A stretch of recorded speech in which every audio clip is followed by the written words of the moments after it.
Hello everyone, Rushy here and welcome back to Beacon Pines. Full disclosure, it has been a while since I've played this game. I've probably forgotten all the voices that I chose for every character, but we're going to try and jump back in and re-jog the memory. Last I remember, we jumped through a tube. The cold, hard truth Is something we need to hear clearly. Beck leapt up, allowing the suction to yank her into the dark. Dimness eclipsed around her like the shutter of a camera as she seemed to cover great distance in mere moments. Her only points of reference were glints of upcoming turns, which approached with frightening speed, only to carom her gracefully along. She heard the tinny, distant echoes of Rollo's glee. Once she stopped fighting against it, the ride was impossibly smooth. Then, all of a sudden, as if minutes had passed in an instant, light blazed into view. A burst of wintry air snuffed across her face, and she was flung out into the cold.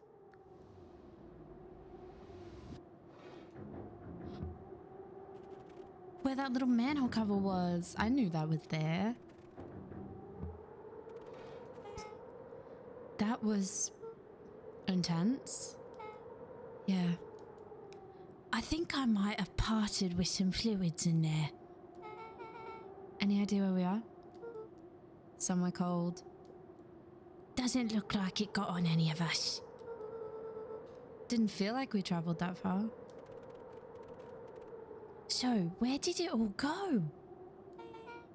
This place sucks. Why would anyone even want to blow something up out here? Only one way to find out, I suppose. We've got to catch up to Nuncreed. I think he went this way. Okay, so yeah, in this timeline, they have no idea about this area. But we do be freezing our ass off. This looks familiar, yeah. Maybe we can clear off the snow? No time, Nuncreed's getting away.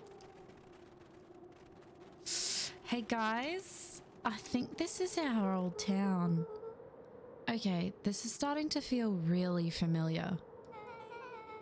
I may not be the most well-versed on all things Beacon Pines, but this does look like some sort of frozen replica of town. Ah, I got it. It's so obvious now. Mr. Nuncreed is an alien. Rollo, stick with me here. His species can only live in sub-zero temperatures. Oh boy, here we go. The source is their base camp dimension, so naturally they keep it cold. We found it by travelling through those metallic wormholes back there. The final objective, kill us all and shapeshift into a Beacon Pine citizen of their choosing. You never really had me, but you very much lost me there. You get used to it. We should keep moving. I love that Rollo's just obsessed with aliens. As they rounded the corner to the frozen town square, they spotted Mr. Nuncreed inching cautiously toward a pit at its center. He held his arms out gingerly, as if approaching a beast in the wild. Oh my god. Upon closing the distance, Luka recognized what Nuncreed was after. Gran stood confidently at the edge, one arm outstretched over the abyss. Nearby, a wheelbarrow had been emptied out. She held a lit torch, which flickered in the bitter wind. Gran? Juniper, I don't know what you think you're doing, but I assure you this is not gonna solve anything. If you drop that, you've doomed this whole town. Oh, it wasn't me who doomed this town. I've been watching you, Joseph. I know what you've done. You and your co-conspirators. Gran? What's happening? Luka, you and your friends need to leave right this moment. Mr. Nuncreed turned back toward the kids, desperation in his eyes. Listen to your grandma, Luka. This is between me and Juniper. Rollo and Beck held steadfast in awe. Luka approached closer. Mr. Nuncreed spun back toward Gran, his voice growing louder. You've got it all wrong, Juniper. Just hand over that torch You don't understand what you're doing. How could I possibly trust you to do the right thing? Walt told me everything. He trusted you and you betrayed that trust. Luka, did you know that this man's entire life is a lie? If it weren't for him, your father might still be alive. Mr. Nuncreed winced with anguish. His voice hardened. That's not true. They both now yelled, not to each other, but at fate itself, making their peace with long-held burdens. The wind howled with encouragement. Walt was like a brother to me. We just had different ideas about how to affect change. Very convenient that your way just happened to line your pockets. Now that's not fair. They menaced at each other, both catching their breath. The moment balanced on a knife's edge. Don't make me decide anything, you fuck! No! Amid a blur of emotions and memories, Luka's mind flooded with questions. The wind calmed, as if to give him the stage. And in the stillness, he began to hum or weep. Let's try weep. And in the stillness, he began to weep.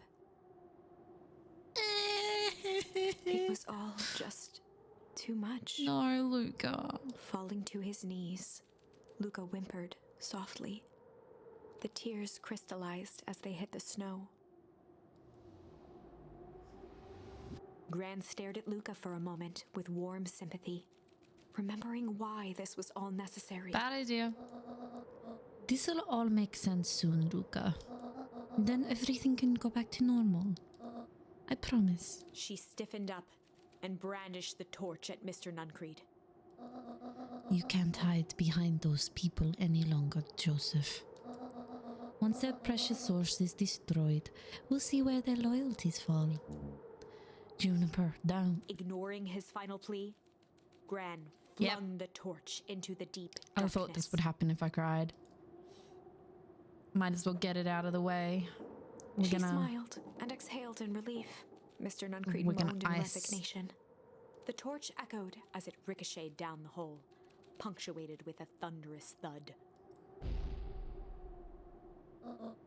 You see, Joseph, I've learned one very important lesson in life. If you want things to change, then you must be willing to. Before Gran could finish, the ground shook her to silence.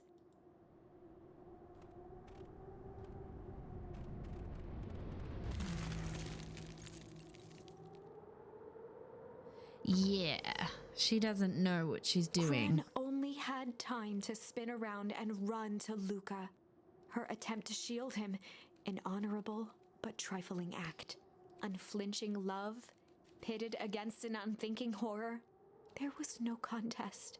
Her warm embrace froze in an instant. That is where they remain, fixed in place, forever. And so, our story ends on this melancholy scene. In a town brought low by its secrets, sits the frozen statues of a misguided band of meddlers. The end. Well, that was dire. Yeah, very dire, yeah. On the bright side, we finally figured out where all the ice is coming from. Yeah, we did. Now, we just need to find a way to deal with a mystic, unfathomable force of nature. Aha. Okay.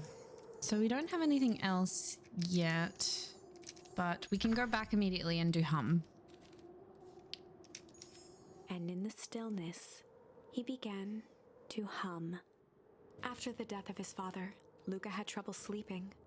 Each night, his mother would sit at the foot of his bed and hum a gentle melody. It was the only thing that could calm his mind. The only thing that, however briefly, could make it all seem okay. That melody pervaded every memory Luka had of his mother. Shivering in the raw snow, he began to hum it out loud.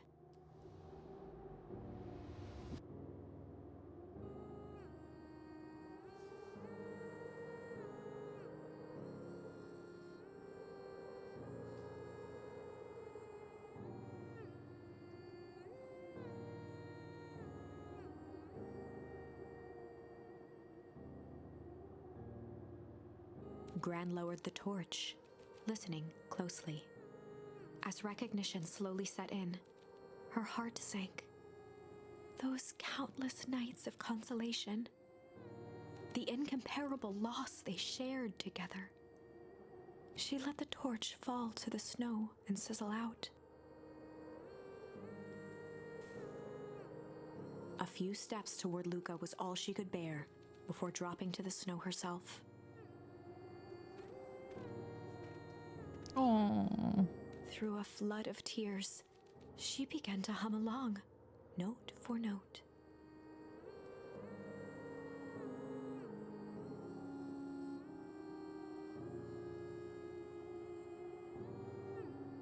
I like how Rollo and Becca just like, we're here, guys. Man, Gran really does love Luka. This could put me to sleep and calm my nerves. It's very beautiful. Luka lifted his head in astonishment. The last time he heard that melody was the last night he saw his mother. How do you know? Wait.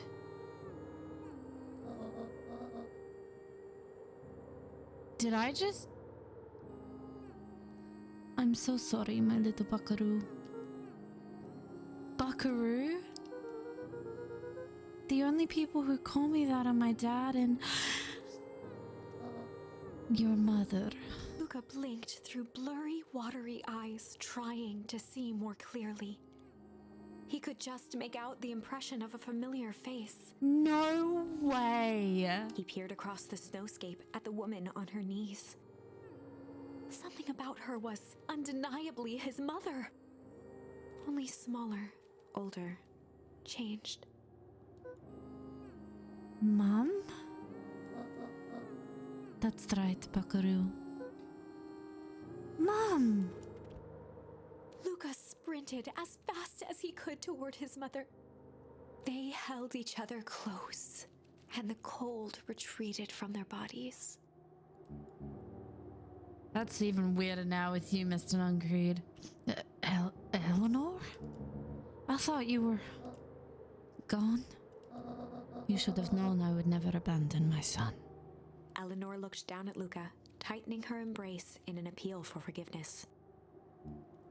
How? You're a smart man, Joseph. I thought you'd have pieced it together by now. You were exposed. Mom, I don't understand any of this. What happened to you? Where did you go? Why did you leave me? I never left you. I was always right here, Luka. Why did you lie to me? It tore me up, Luka, but I did it to keep you safe. So Juniper is dead. I thought that getting answers would help us both move on. But the more I discovered, the more I realized the danger we were in. Until perennial harvest was stopped, it was better if everyone thought I was gone. You could have trusted me. These are bad people, Luka. They won't stop until they get what they want. And they don't care who gets hurt in the process. Then what do? We have to stop them. Joseph slumped into the cold, wet snow. I had no idea that was his mom. That's crazy. They can't be stopped. This is too big. I tried beating them at their own game. I'm done fighting fire with fire. For the first time in a long time, her voice felt like her own again. No more lies. I see now there's a better way to stop perennial harvest. The cold, hard truth. Luka gazed down at Nuncreed with pity. He looked small. Joseph stared into the snow as if searching it for answers. Come on, everyone. We've got a party to crash. Oh my god, I can't believe that's fucking Eleanor, dude! That was a twist I did not see coming. I'm usually pretty good at, like, guessing twists and turns, but that one's, yeah. You don't understand. He always wins. Who always wins, mister? Chapter 9. Fucking... Because we know now, we do know, before we go on to the next chapter, we know that, what's-his-face is not the actual leader of Perennial Harvest. He's like just a placeholder. He's the front. So obviously there's somebody behind the scenes. I have a theory, but I'm not going to voice my theory yet because I don't want to be wrong. But I think it has something to do with the Valentines. Let's jump into chapter 9. Devil You Know. The Devil You Know, hey? 7 months ago. Oh. Eleanor Van Horn crept down the Are we gonna maze see what of sterile happens? hallways under Perennial Harvest. She stopped in front of the large steel door marked Deep Engineering. No turning back now. She raised a trembling hand. The stolen keycard worked as promised, and the door bust open with mechanical efficiency. She was immediately hit with the smell of disinfectant. It was some sort of laboratory. In one corner was a desk covered in papers. Across the room stood a tall metal pod with hoses protruding from its base. She rushed to the desk and began shifting through the piles of papers. They were experiment reports on something called Tempest Liquamen. Tempest Liquamen. There were dozens of them. Every one stamped failed. Eleanor heard the sharp echo of footsteps approaching. She was out of time. Her eyes scanned the room, eventually landing on the strange pod. Muttering a curse under her breath, She jumped in dashed it. over and dove inside.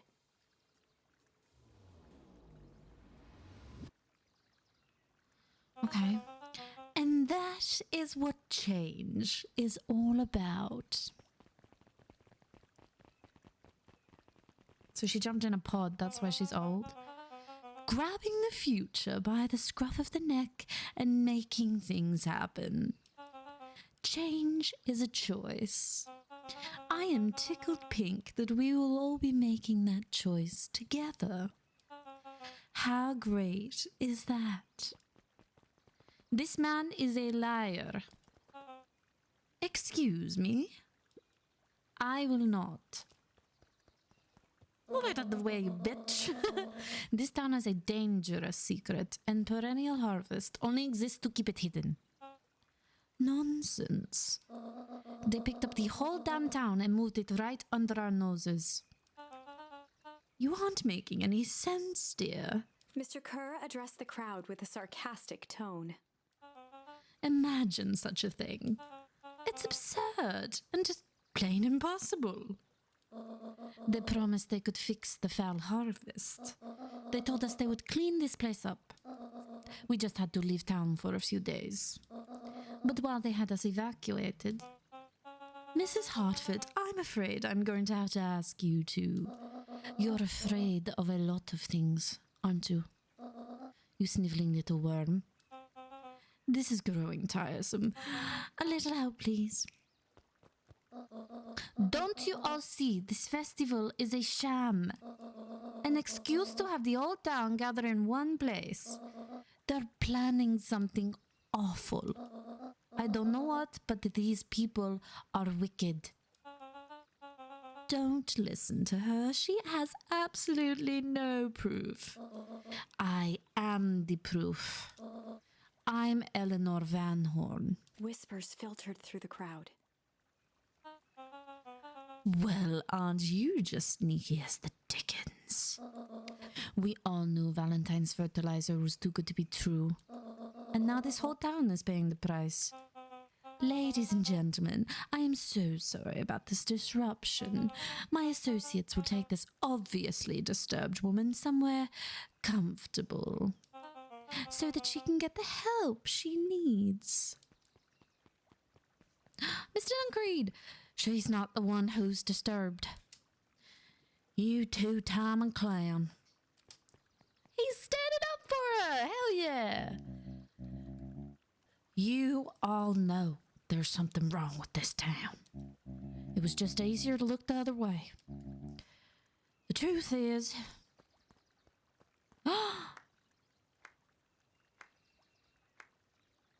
What the fuck is happening? No way! Oh man, okay. That's quite enough, Mr. Nuncreed.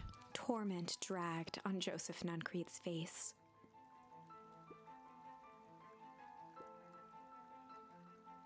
Yes, sir. Take them away. Now I want them to see this. The ever tempestuous Eleanor Van Horn. You've been quite the thorn in my side. Like a weed that's burrowed in where it doesn't belong. I must confess, you look dreadful. He paused for a moment, plucking a piece of fuzz from his sweater and discarding it to the ground. Consider yourself in rare company. You've managed to pull one over on me. It won't happen again. I knew you had some sort of plan to disrupt our little party. But alas, I expected something a bit more impressive than incoherent rambling. No matter. Your failures are yours to bear. Mr. Kerr? Yes, sir. It's a shame it was cut short, but I thank you for that rousing oratory. I will take it from here. Yes, sir, of course, sir. I knew it. You have done quality work for me, William. You can look forward to the recompense we agreed upon. Kerr gave a bow of deference. Founder, you are most gracious. Gasps rippled through the crowd. Thankfully, we can dispense with the formalities from here on out. Solomon pulled a glass vial from his pocket. In one smooth motion, he downed its contents. A triumphant smile grew across Solomon's lips. You can all call me Sharper Valentine. His body and face began to contort and expand as he disappeared into a belching green mist. Okay, so this was part of, I had a theory that Sharper wasn't actually dead. But this, I did not know he was Solomon. That is crazy. Oh. A hushed horror gripped the crowd. Oh, This he's got on a cooler suit. What? No. Ah, so you didn't see that coming. Good. Sharper examined his new hands. Well, this is quite the improvement. Everything looks so much smaller now. Eleanor was right about one thing. This festival was a ruse. I wanted you all to witness my glorious return with your own eyes. Why does everyone look so downtrodden? This is a celebration, people. Maybe it would help if we set the mood. Mrs. Kerr, be a dear and reveal the sign. Holy shit. Wonderful. Sharper choked out a crude squawk of a laugh. Frustrated grumbles sprinkled through the crowd. Sharper, you malicious bastard. Malice? I'm glad you're back so I can tell you to your face. You destroyed this town. We ain't gonna let you get away with it again. Sorry, this is not the time for audience participation. Some assistance, Mr. Kerr. William Kerr gave a subtle nod to the clipboards. You coward! Does anyone else have something to contribute? A helpless quiet settled over the crowd. Thought so. Did you all truly believe you could be free of me? Town of complete and utter fools. You people should be celebrating my return. You clearly lost without me. And that leads me nicely to my children. Daddy, I gave you both the greatest gift a parent can give. The opportunity to prove yourselves in my absence. Squandered. To say I'm disappointed would be an understatement. But silence, Augustus. An adult is speaking. I don't know which is worse, a son who's completely hopeless, or a daughter with such potential who inevitably lets me down. Eris, you fail me with admirable consistency. Thankfully, I was counting on it this time. Father, I have been wasting time, my dear. What have you accomplished? I was focused on cementing our legacy. Legacy? Who needs a legacy when you can just live forever? But what about? It's all right, kiddo. I'm afraid you suffer from a complete lack of imagination. There's just no helping it. Now then, where's Joseph? Who the hell did Sharpa get down with to have kids? Because my God. You didn't take the opportunity to slip off, did you? Ah, there he is. Everyone should give him a hand. None of this would have been possible without Joseph. I think you've said enough. Nonsense, the people deserve to know how helpful and loyal you've been. I only did what I did because he left me no choice. You always had a choice, Joseph. You were simply too weak to take it. No matter, cheer up. You're about to be rich beyond your wildest dreams. You should follow Mr. Kerr's example. When I found him, he was in a sorry state than any of you. An aging actor, desperate to recapture his youth. He played his part, and soon he'll be able to play the lead man again. Forever, in fact, if he remains loyal. That goes for all of you. Well, those who haven't already frittered away my goodwill. Beacon Pines is mine again, and I'm willing to share its spoils in exchange for absolute loyalty. Are you saying William Kerr was never in charge of Perennial Harvest? Huh! You think that puffed up blatherskite could have accomplished all of this? Dawn, I suppose it's time for your big exclusive. Sharper addressed the crowd with indignant pride. He'd planned this moment for so long that now, at the deed's fruition, it almost felt frivolous. You see, I needed a figurehead to hold things down while I orchestrated my return. Someone to misdirect, lie, and bilk this town for a spell.